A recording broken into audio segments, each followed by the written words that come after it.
دول ان شاء الله هتقدر تشخص اي حالة هايبوثايروديزم تشوفها في العيادة.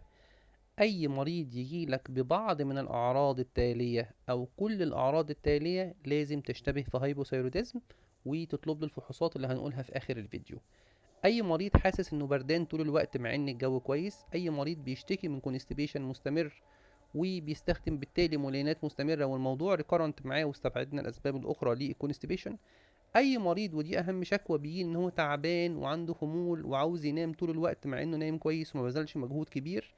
اي مريض وزنه بيزيد مع ان شهيته كويسة ومش بياكل اكتر من المعتاد.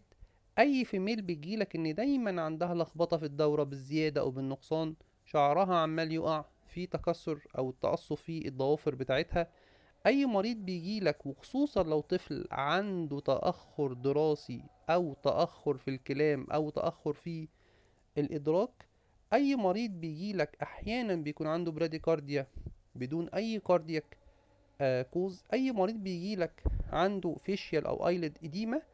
كل الاعراض دي يا دكتور لازم تشتبه في هايبوثايروديزم. اعمل ايه يا دكتور؟ تحاليل بسيطة خالص، اعمل لي من فضلك تي اس اتش، اعمل لي فري تي 4. طب يا دكتور فري تي 3؟ هقول لك لا، قيمته ولازمته قلت بكتير عن الاول. فاحنا وان شاء الله نبقى نعمل فيديو خاص بموضوع تحاليل الغده، بس مبدئيا تي اس اتش فري تي 4 مش توتال، فري تي 4.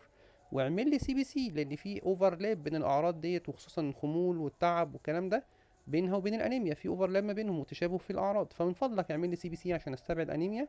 اعمل لي ليبل بروفايل لان كتير جدا من المرضى دول وخصوصا لو اوبيس بيكون عندهم ديسليبيديميا.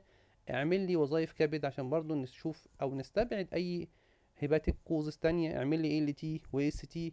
طبعا لو مفيش سبب واضح والاعراض وخصوصا الخمول والكسل والنوم معاها تساقط الشعر معاها بعض الخمول والتعب والاجهاد والم في العظم والعضلات، اعمل لي برضو تحليل فيتامين د.